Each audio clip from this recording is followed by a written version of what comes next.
Through the magic of YouTube, I went ahead and finished the chandelier. So we are all ready to move into a demo that is going to look at how to deal with lighting in Rhino. So we're going to do a couple of things in preparation for that. But for now, I'm going to scoot off camera because I need to use all of the screen space. Talk to you in a second. All right. Well, you can see in Rhino, I have gone ahead and finished out that chandelier.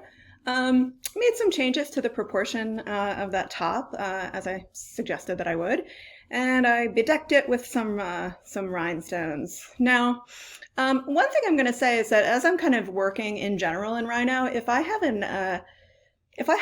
a model or an object that has an awful lot of complexity, like this one, it's got lots and lots of surfaces and faces, it's probably a good idea when I'm not working on it or when I don't need it to go ahead and make that layer invisible. Because the computer is going to expend a certain amount of resources just trying to render it on screen. As you can see right now, there's an ever so slight delay.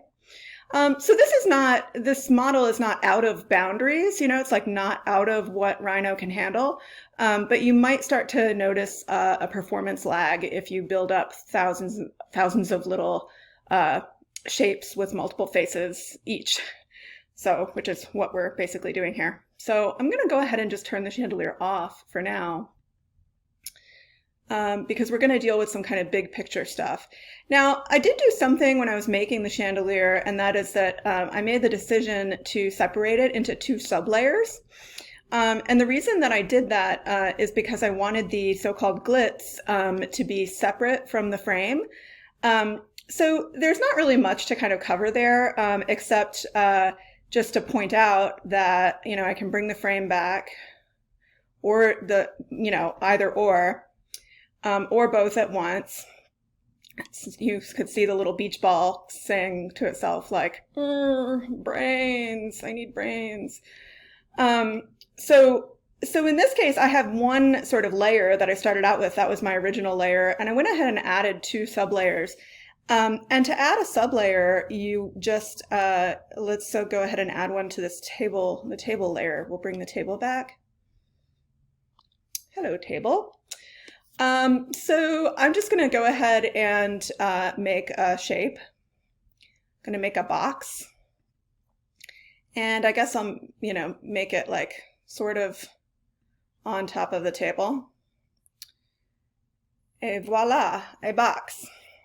So right now, this box has been created on the default level because I haven't assigned it to any other layer.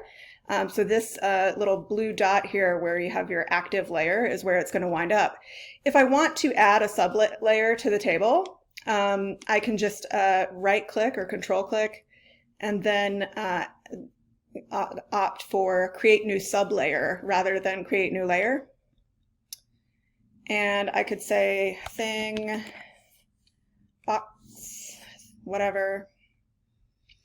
And then we could certainly put that box on the thing layer. So one of the reasons why I went ahead and made a sublayer for the glitz is because I feel like the glitz in particular is what's kind of being the most demanding of the computer. You may have noticed that I'm having a little bit of lag. And this is a brand new, extremely souped up MacBook Pro that I'm working on. If you find yourself having performance problems in Rhino, my sort of solution for you is fewer surfaces, or also, kind of turning layers off until you absolutely have to render them is another sort of strategy. So, in fact, it does look like I possibly forgot to move the glitz onto the glitz layer. So allow me the opportunity to do that right now. So I just made the frame invisible. And so now I can basically just do a select all, but from a viewport. Hello.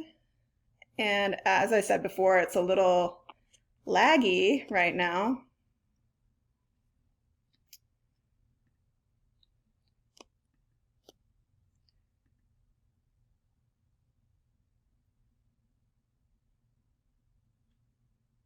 So once I turn these off, things should start running a little more smoothly.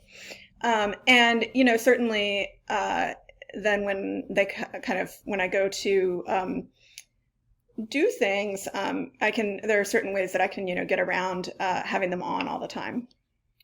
So we want to talk about lighting. That's the purpose of being here right now. And it looks like right now we have a bunch of objects, we have a lamp, we have some, we have a giant chandelier. So let's think about how we would work with lighting. Well, first of all, I guess let's think about our table. If we put a light source in Rhino in the same kind of space as this table, what is going to happen? Well, that's not a terrible question. Let's find out. So I'm going to go ahead and just get rid of the thing. It was just a quick illustration of sublayers. So to make a light in Rhino, you have basically everything in this menu right here. You have spotlights, point lights, all kinds of different lights. We'll go ahead and use most of these in this session. Let's start with a spotlight. So the base of the cone, that's usually sort of like the base of where you want the light focused. So I'm going to aim for somewhere underneath the table. And then it asks you for a radius. So we want it to be pretty big, but not gigantic.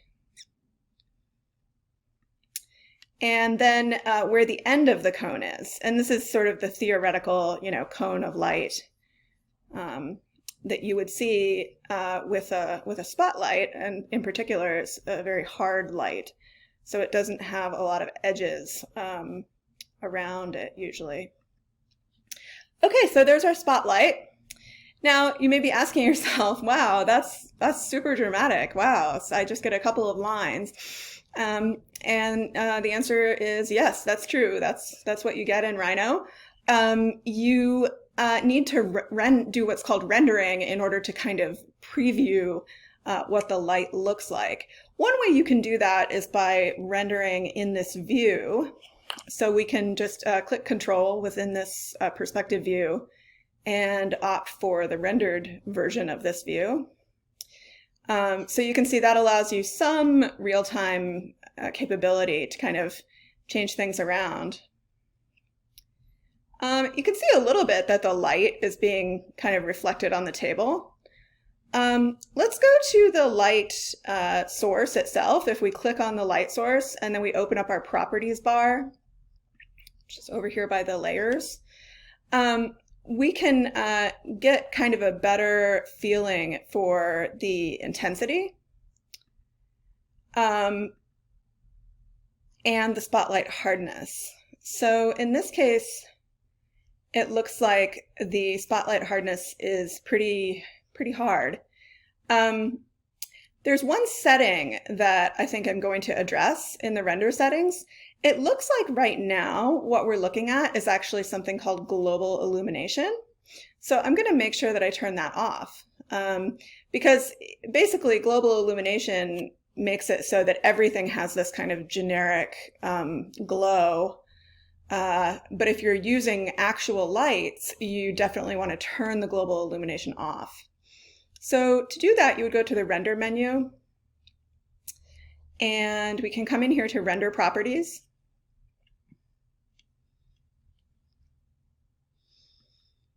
And let's see.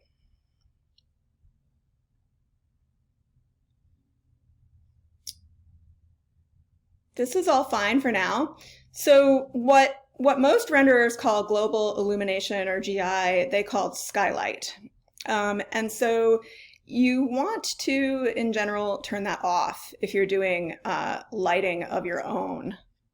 So let's go ahead and go with that. And now we can see really clearly that is what it actually looks like, what the spotlight actually looks like without the sort of so-called skylight.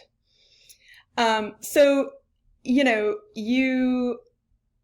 there are ways of making kind of ambient lighting, and that is what we're going to be doing. But we're going to be doing it in a way that isn't just kind of a generic, all over look. So what is this missing? Well, I feel like one thing that it's really, really missing badly is what most people would call the ground. Where is the table? The table is just floating in space right now. Oh, hello. Hang on. Okay, sorry about that. I may have to take another pause, but I think we're okay to go.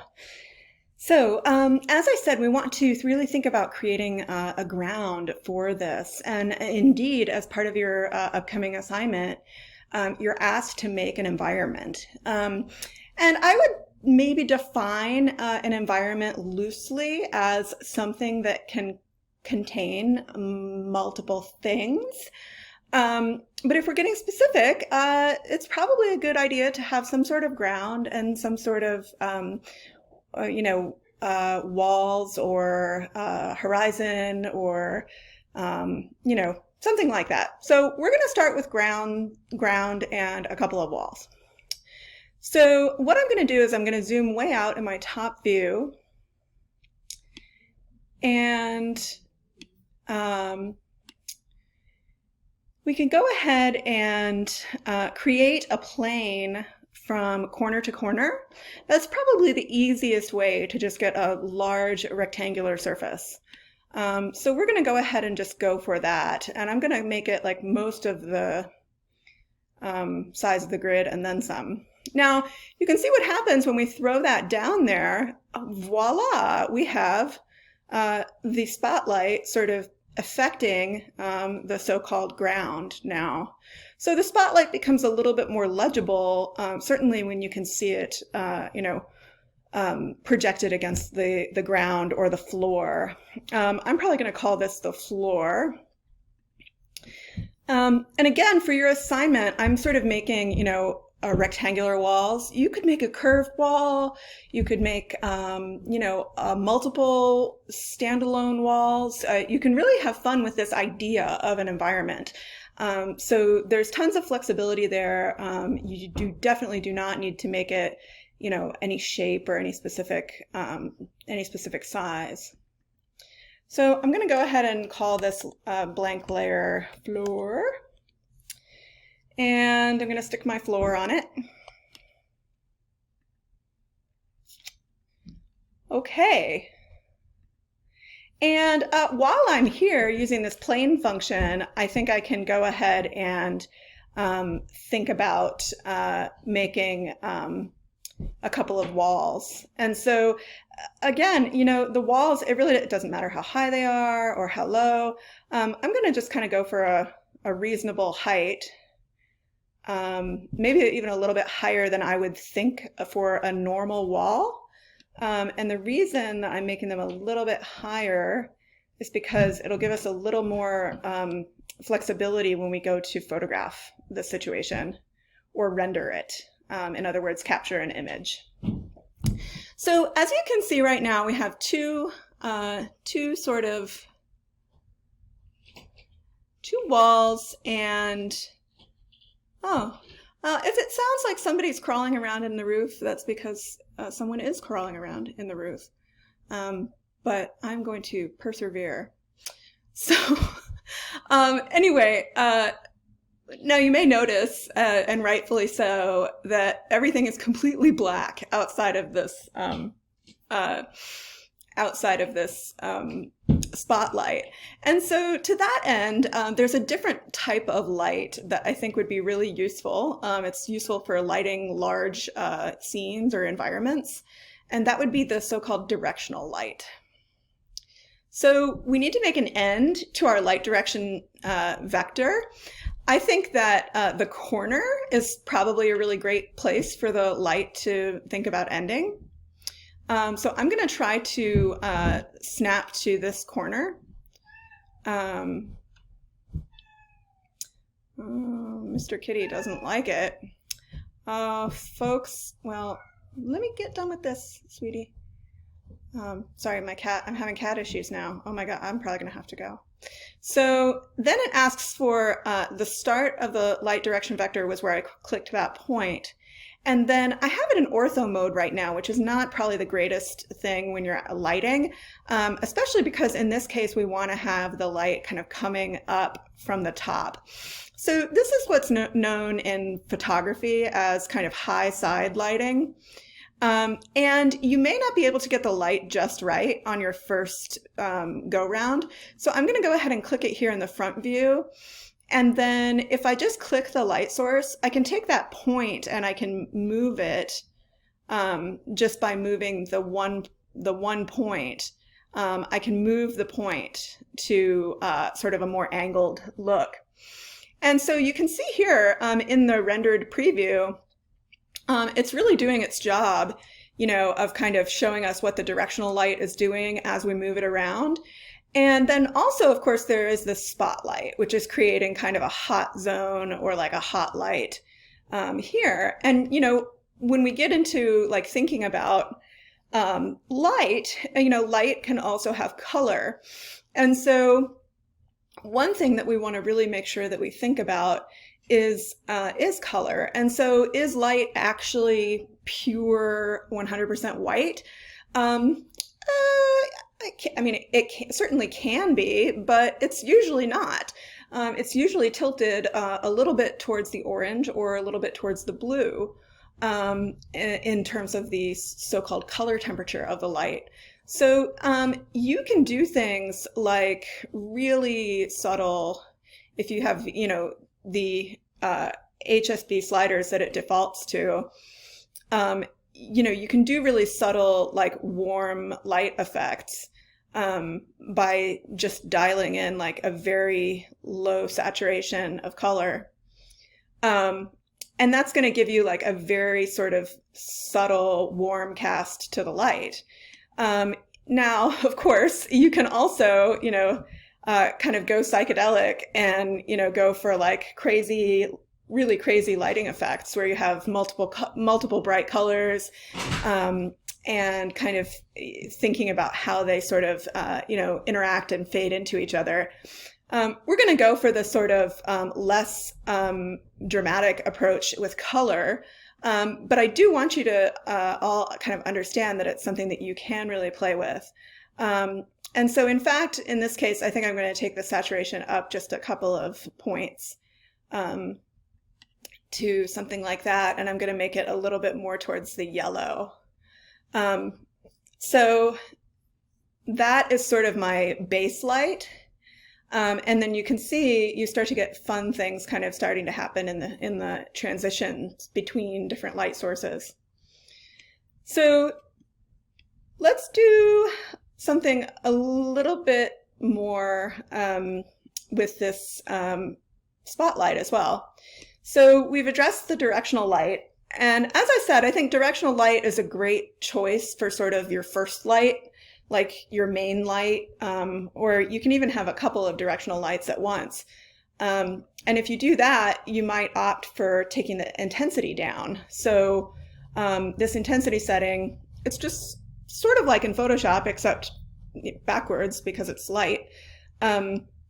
If you have two layers that are at 50%, it's going to be a 100% layer, right, in Photoshop. And so likewise with lights, if you have two directional lights that are at 50% and they're pointed at the same thing, then you would end up with 100% light.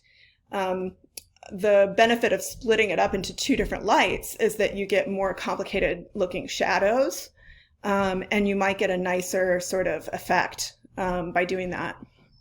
So we'll get into that as we move along. I think I probably will add an extra light there. So I'm going to move the spotlight up a bit. I'm also going to try to kind of center it on the table. And I'm going to do something. I'm going to turn the hardness of the spotlight like way down. And that's, another way that you can use spotlights, is in this kind of like fuzzy way. And, it tends to, I think, jive a little bit more, or kind of play a little bit better if you have soft shadows from other light sources. So in other words, not every light source has to be, on fully.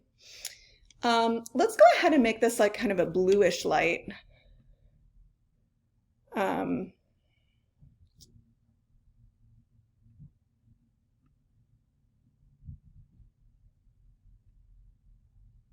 So like I said, not too wild and crazy. One thing you may be asking yourself is like, well, now that we're starting to think about lighting, when are we going to be thinking about texturing or changing the color of these objects? And I would argue that is the next video. So don't worry about that. We'll think about that for sure. Well, not the next video, the video after the next video. Sorry. So anyway, as we're sort of thinking about these lights, we have a couple of other objects in here that could certainly hold light. And so the floor lamp is definitely one of them. I wanted to make some changes to the floor lamp because I just sort of like, as I was looking at it, I said, wow, that is one stumpy looking lampshade. So I feel like we really need to make the lampshade a little bit bigger and probably taller as well. So keep in mind that we do have an object in there that can kind of function as a light source. So I'm going to deal with just the shade portion. And here's a question that we kind of haven't addressed, but it's something that's pretty important. It's something that definitely I could see people using.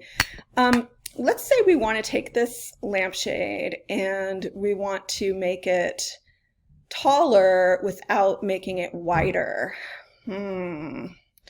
Or basically we only want to scale it in one dimension. That's one way of putting it. Well, it just so happens that there's a scale 1D function. So if indeed you really do just want to scale something by one dimension, you can do that pretty effortlessly. So here we can just even eyeball it. And I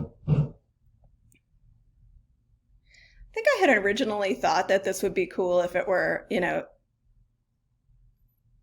kind of large and short, but it just doesn't look right. That looks somewhat more plausible as a proportion. Sorry, I can be kind of picky about that stuff sometimes. So now, of course, we have this lamp here, and it's not an unreasonable question to ask, can we put some light in it? And the answer is absolutely. So what we're going to use is something called oh, kitty. I'll be back in 1 second. So to make a point light, we go into the light menu here, and we're going to create a point light. And so all you need, as it sort of advertises, all you need to create a point light is a point. And it just so happens that we have all of this really great internal architecture that we put into our lamp. So there are plenty of points to choose from. I think we had originally planned on using this as the light bulb. I'm actually going to aim a little bit higher in this case because we made the lampshade a little bit larger. It really, I don't think matters too much because it's going to be, invisible in the sort of final image. Although I think we will have some translucency to the lampshade, so it's good for it to have, some structure in there. So I'm going to just click on the point light, and it can be a little bit wily in here. I'm trying to find it.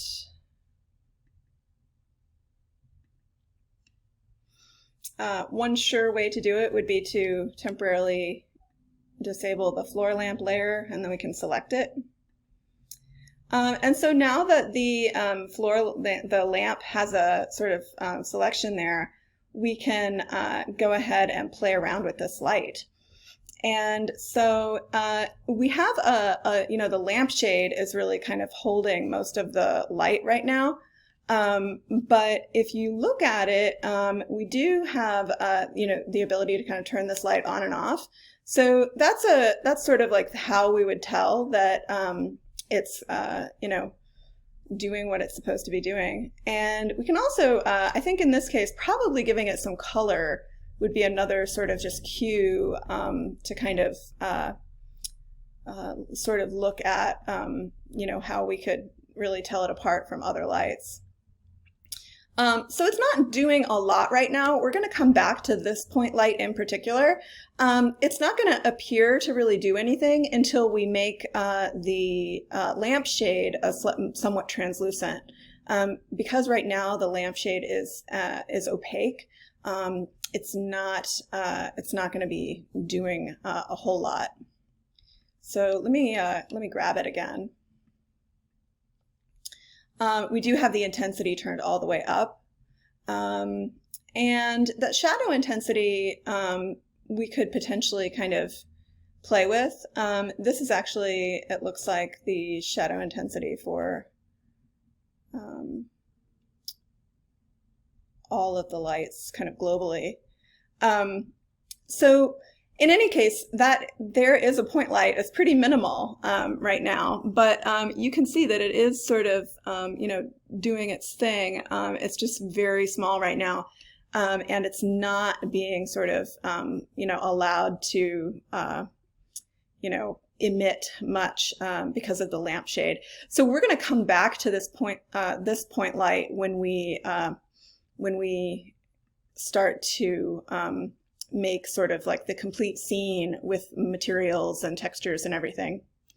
And then we'll start assigning things transparency, and our light will have a whole other kind of way to shine, literally. So at this point, I have sort of the beginnings of an environment.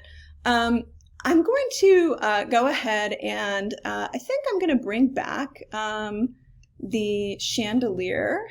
I'm gonna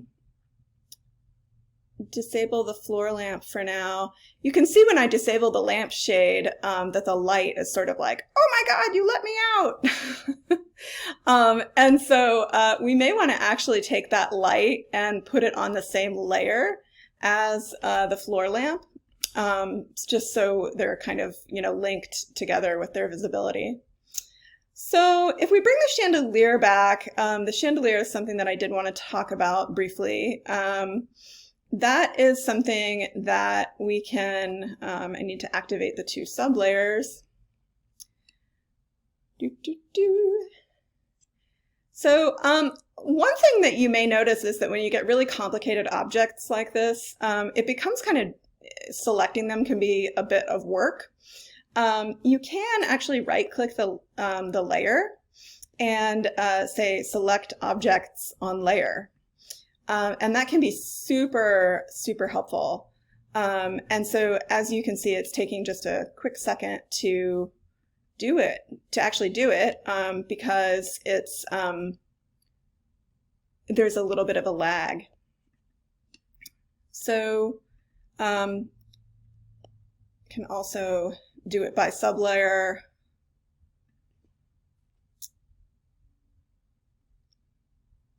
And so I think all that I really want to do right at this moment is I'd like to take the chandelier and I'd like to move it to a place where it is sort of, would naturally be placed. So that's, of course, naturally a little bit higher. And let me look at the front view as well. I'm going to have to wait a second.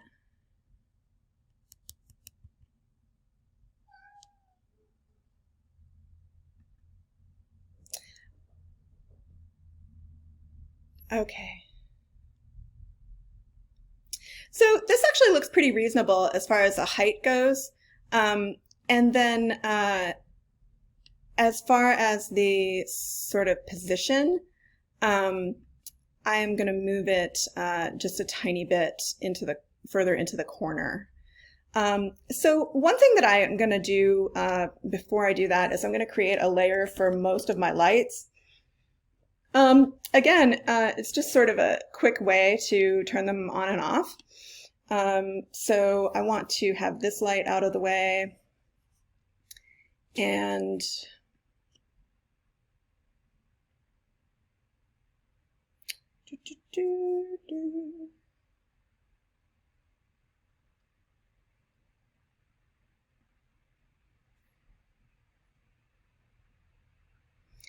and then, of course, there's this directional light that we set a little while ago. Now, you may be noticing that my computer is getting some significant crankiness right now with that beach ball. One thing that we can do to kind of eliminate that, especially while we're doing stuff like moving things around, is we can go back to a wireframe view here. So pretty much what is taking up all of the resources on the computer right now are the resources that are being spent to draw the chandelier. So moving that into wireframe mode should completely alleviate the issues that we're having, and then you can toggle it back onto rendered view when you need it. So I'm going to just really quickly select the appropriate, that would be the glitz in this case.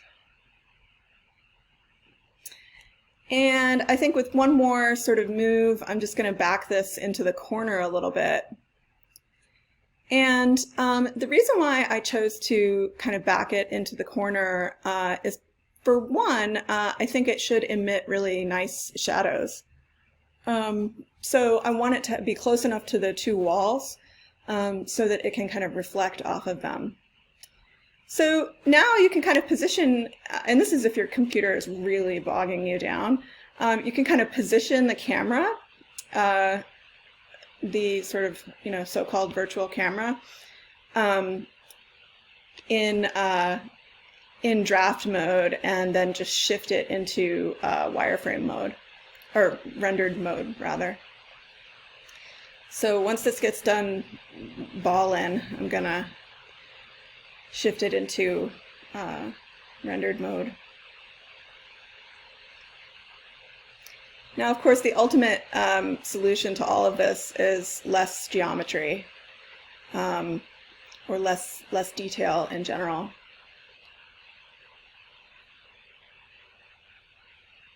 So at this point, I think before we go much further, I want to go ahead and make an actual rendering of what we have now on the screen. And I will, I think, make point lights on the chandelier before we say goodbye today, but I want to make sure everyone has a kind of decent working idea of how to make a rendering. So I'm going to turn my lights back on. It might be somewhat dramatic. Oh yeah, there you go. And you can see there's a nice chandelier shadow. So once you kind of get your lights on, later we'll do materials later. You can use this to render, and we've already done our render properties, but I want to go over them again just for you. There is really these are the settings that you kind of want to have. For your assignments, it asks for a higher resolution. And I'm not going to be doing that in this video. I'm going to be doing that in the final video in preparation for your last assignment, which is where I ask you to make a rendering. That's for the reality unreality assignment. So for now, we're basically going to be making what are called preview renderings, meaning that we're going to be using the viewport size, and they're going to be very small images. We're doing that because we still have the image in a kind of working state. We're not ready to, commit to a sort of final rendering, which can take a little bit of time. So we're going to sort of have lots of quick little renderings to kind of test things out and see what kinds of decisions we need to make. So I don't necessarily think it's necessary to have it in draft quality. I think good quality is fine, and it shouldn't take that long. So the other thing is that I think that it's a good idea to turn the sun and the skylight off, because one of the whole points is that we're kind of creating our own lighting. So that's about it. Everything else is sort of where I would prefer to have it. You could certainly play around with, some of the like ambient light settings, or if you want to, have some sort of solid color black background, you could certainly do that. But those are the basic settings that we're going to be working with. So now we need to just pick a view. So we want to, I think, render the perspective view in this case. And we're going to just select in the render menu, render.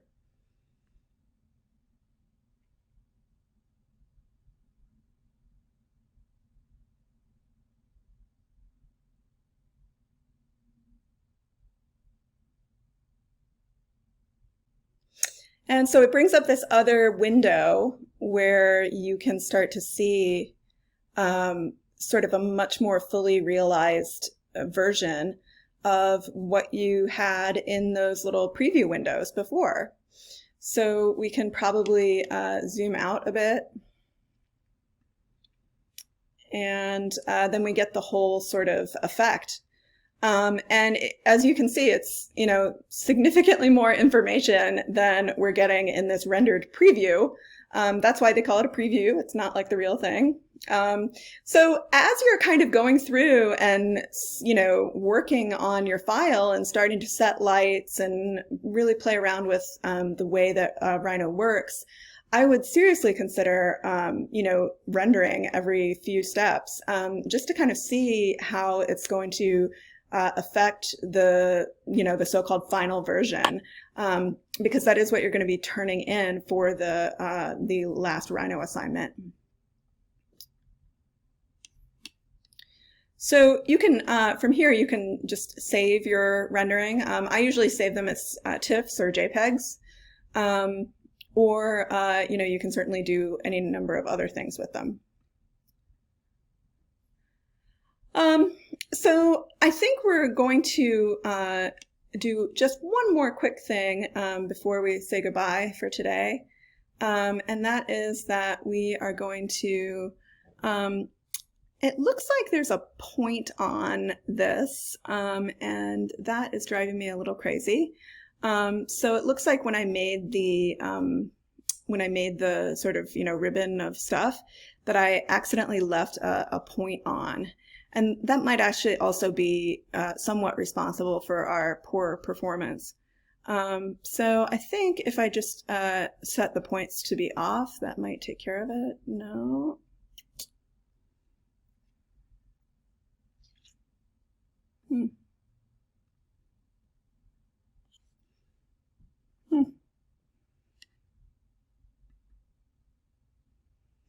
Okay, well, it looks like I'm going to have to ungroup things, and that's going to be kind of tedious, but I guess I can show you how I would deal with that.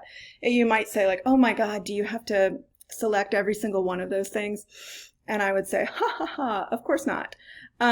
So what I'm going to do is I'm going to just take it down so that the only layer that's being displayed is my glitz layer.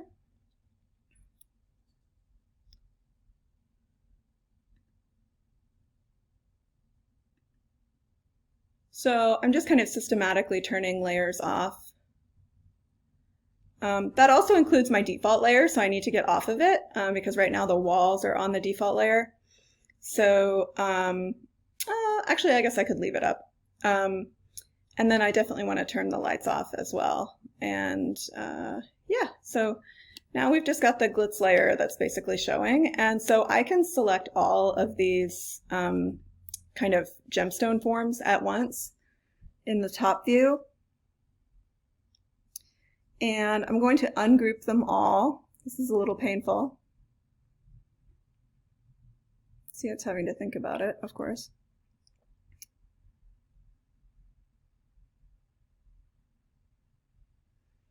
Okay, and so now that they're ungrouped, if that is an actual point object that's riding along with each one of my gemstones, I should be able to very easily select all of those little point objects. And so let's see.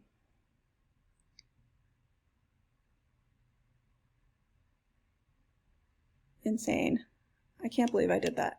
So what I would do is I would come into the edit menu, and then there's a select objects, and it's you can just select all points. And now you can see it's selected all points, and I can delete them all. And so now I'm not going to have that weird kind of effect of having all those points. You can see it's changed appearance quite a bit. And it probably will run quite a bit faster because I just cut my load in half. So that was what happened basically, and this is the problem with repetition, is that I made one mistake and I repeated it about, I don't know, several hundred times. So that's a good lesson, I guess, if you're going to use a lot of repetition. Make sure you get it right the first time before you do it a second time. So anyway, I said something about going ahead and getting these candles taken care of. And we can certainly, make some point lights just to try them out. So I kind of set up these candles just for point lights. So I'll put one there, and I think oh, hello. And I'll go ahead and put just a couple in so that we have something to kind of look at.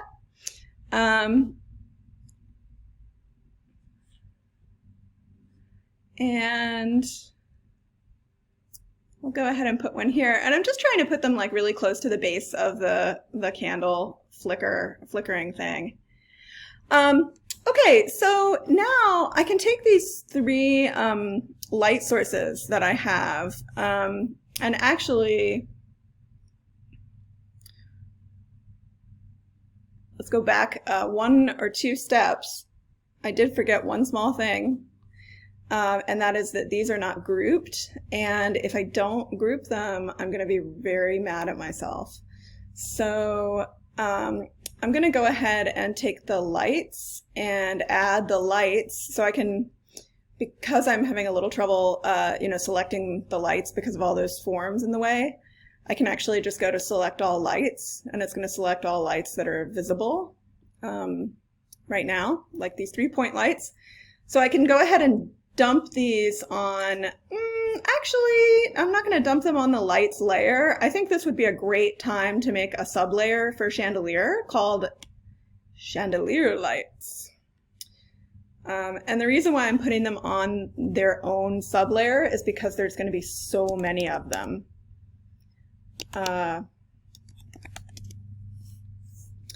Okay, so once I get that set up, I can Move those lights on there. And I'm going to temporarily turn them off because I am going to select all of these sort of gemstone objects, and I am going to group them before I forget and get into something else. So we'll group those.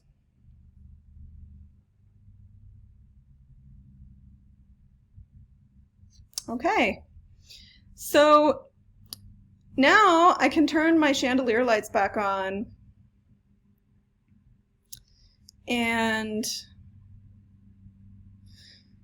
what I said before, I'm going to stick with it, and that is that, 50 plus 50 equals 100. So let's think about that in the context of this chandelier. It seems like we have, gosh, I don't know, like 20 lights on it.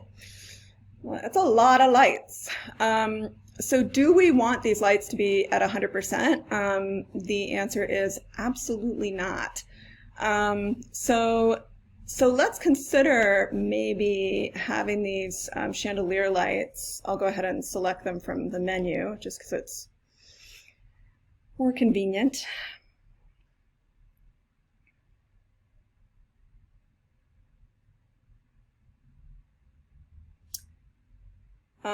I think I'm also,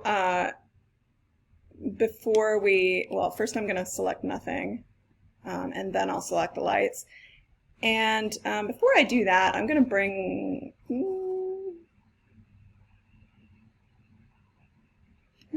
back the room lights.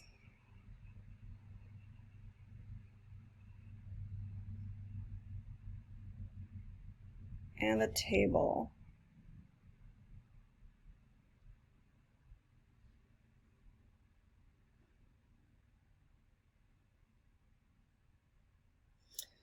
So back to the chandelier lights, I'm going to go ahead and select those.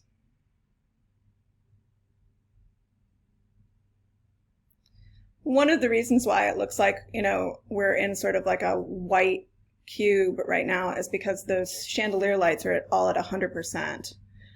So they're kind of blowing out the light environment right now. They're really just kind of dominating with their light. So what we want to do is we can kind of address them all at once.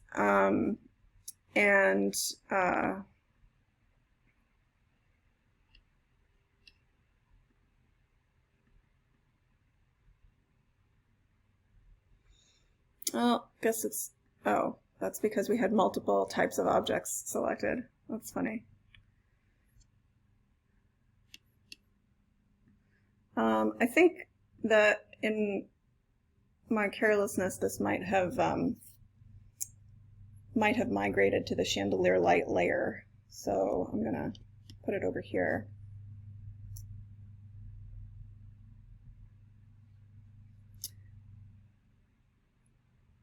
Okay.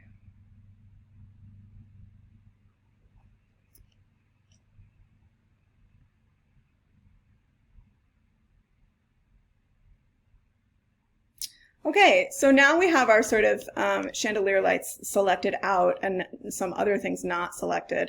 And you can see we're starting to get some really crazy, interesting shadows. That's fun. But I think we want to take the intensity like way down.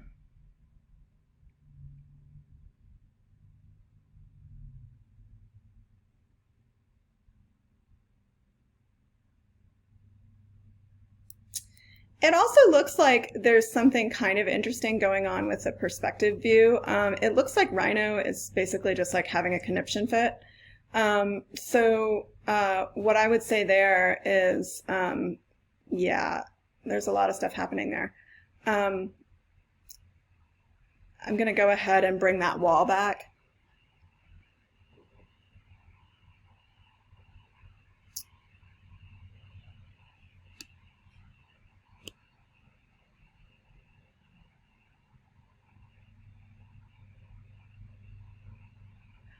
So now we can sort of start to see, the effect that those lights are having. And I think we could probably, consider maybe ramping the intensity up just a little bit. But we're starting from a low number, and that's really kind of the important thing. Also, I have to say, when you're dealing with like the kind of finer decisions of making lighting, you really do just have to make a test rendering and see how it looks, because the render preview does not and is not going to encompass, all of the interesting things that, might go into a rendering.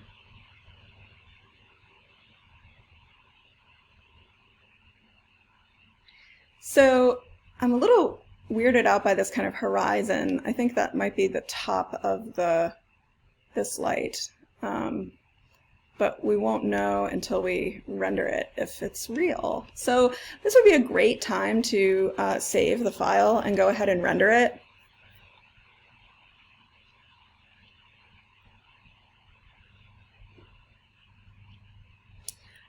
It is also remotely possible that, I'm kind of maxing out the limits of both Rhino and my computer. And so if you think that that is happening, this is what happens when you render the wrong view. If you think your computer is actually being maxed out by Rhino or by, what the number of objects that you have, as like I said, we probably have several hundred here, you can always just delete stuff. That's sort of the ultimate option. So I'm going to go ahead and render again. So I might get rid of some of these rhinestones for the next time that we meet up to talk about this file, because I'm not crazy about all this beach balling.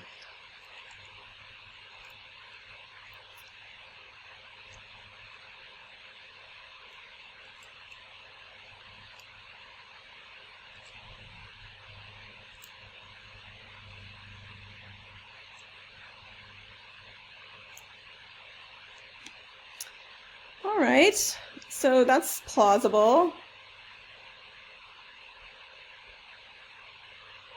So considering that we haven't added any materials at all, I mean, here you can see just some of the really interesting and really delicate things that you can do with light. I mean, these point lights are, doing some incredibly, throwing some incredibly interesting shadows right now. So, this is a good, the good question, or the question that I'm asking myself, I guess, about this file right now is, am I going to point light every single one of these chandelier objects? And I think that the answer is probably not. I think I'm going to try to do some kind of sampling of them, just because I think it's literally too many lights. Yeah, I'll figure that out before the next time I see you all. We're going to have a brief interlude. We're going to interrupt this particular demo that's been kind of progressing for several sessions. We're going to interrupt this sequence to discuss 3D printing next. And so I'll be doing a short video on how to optimize Rhino files for 3D printing, which, by the way, of these objects, the lamp without the lampshade and the table are definitely 3D printable. Probably the chandelier too, except for the little flamey things. So yeah, we're going to talk a little bit about that, and I will wait until next time to deliver that information to you.